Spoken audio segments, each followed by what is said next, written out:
जब हमारे जीवन में परेशानियां या समस्याएं आती हैं तो हमारा मन विचलित होने लगता है और वह परेशानियों का समाधान करने के लिए जल्दबाजी में निर्णय करने लगता है और जल्दबाजी में लिए गए निर्णय हमेशा नई समस्या को सामने खड़ा कर देते हैं।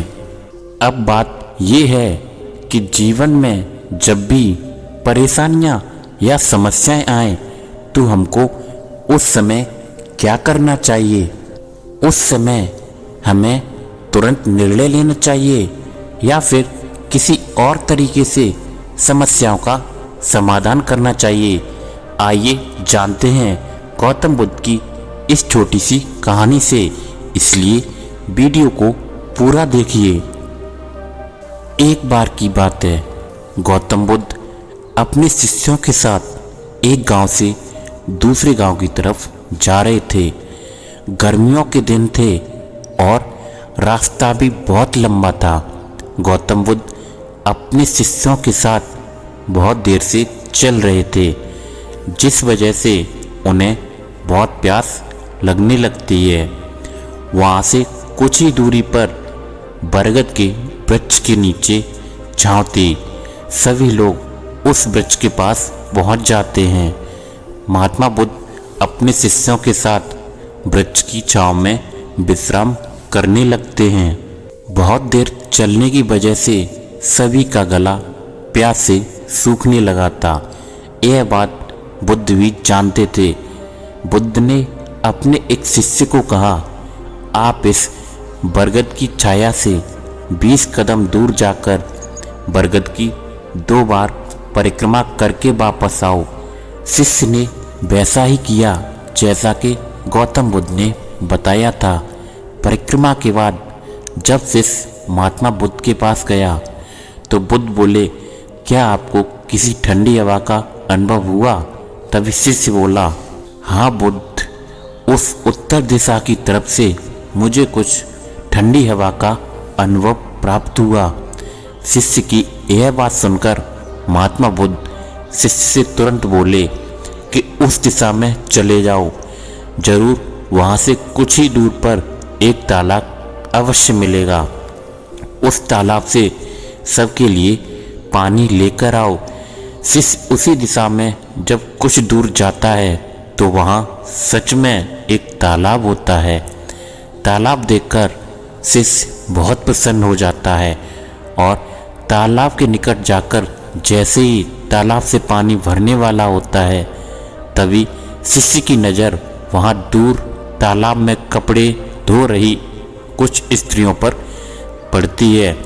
यह देखकर शिष्य मन में सोचते हैं, यह पानी तो बहुत गंदा हो गया है। लेकिन जब शिष्य ध्यान से तालाब के पानी को देखते हैं, अभी भी तालाब का कुछ पानी साफ है। इतने में 2 बैलगाड़ी जोर से तालाब के किनारे से होते हुए निकल जाती हैं। बैलगाड़ी के पहिए तालाब की मिट्टी के ऊपर इतनी जोर से निकलते हैं कि तालाब के नीचे बैठी बहुत सारी मिट्टी तालाब के ऊपर आ जाती है, जिस वजह से तालाब का बचा हुआ पानी भी गंदा हो जाता है।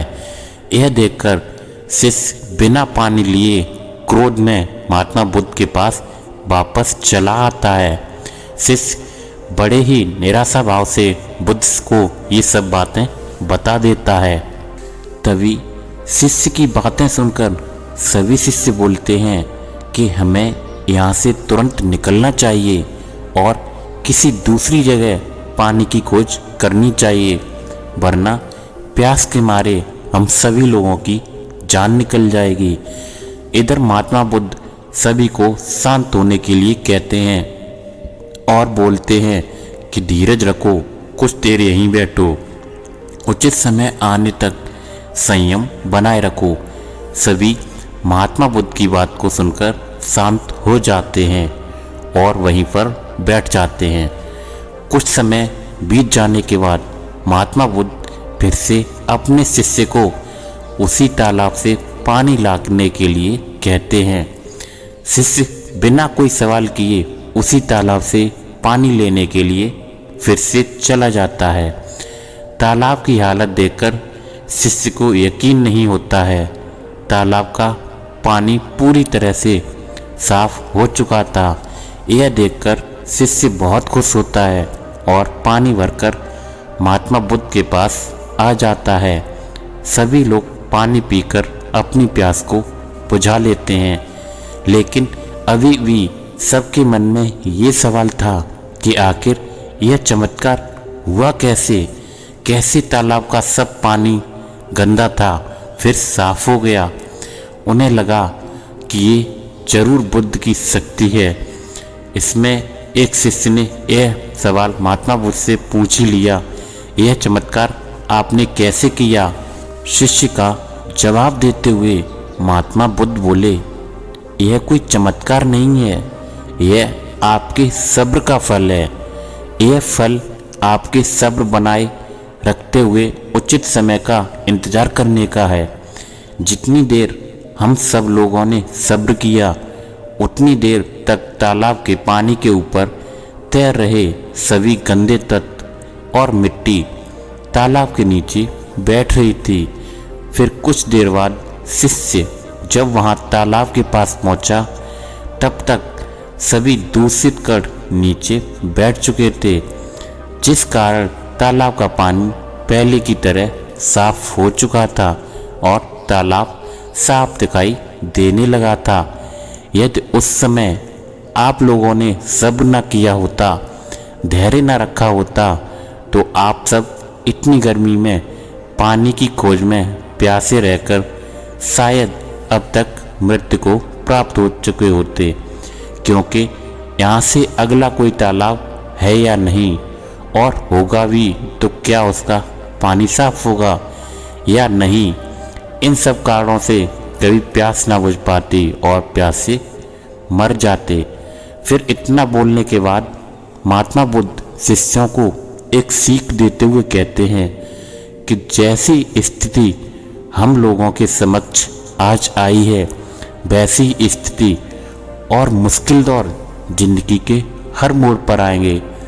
तब उस समय भी आपको ऐसे ही संयम बनाए रखना होगा और अपने विवेक के काम लेते हुए आपको एक उचित फैसले के साथ सही नतीजे पर पहुंचना होगा। हर मुश्किल में सब्र रखते हुए ऐसे ही शांत मन से ही कोई फैसला लेना चाहिए, जिसका आपके और दूसरों के लिए अच्छा हो, क्योंकि ऐसी स्थितियों में लोग अक्सर गुस्से में आकर अपना सब्र खो देते हैं और गुस्से तथा जल्दबाजी में गलत काम और गलत फैसला कर लेते हैं, जिसका बुरा परिणाम उनको भविष्य में देखने को मिलता है, जिसमें खुद का भी अधिक नुकसान हो जाता है। कुछ परिस्थितियों में हमें सब्र बनाए रखते हुए उचित समय का इंतज़ार करना होता है, लेकिन लोग अक्सर यही पर अपना सब्र खो देते हैं और उचित समय आने का इंतज़ार ही नहीं करते, जिस वजह से उनको आगे चलकर दुख और मुश्किलों का सामना करना पड़ता है। हमारे द्वारा लिया गया आज का फैसला हमारे आने वाले कल की खुशी और दुख को निश्चित करता है।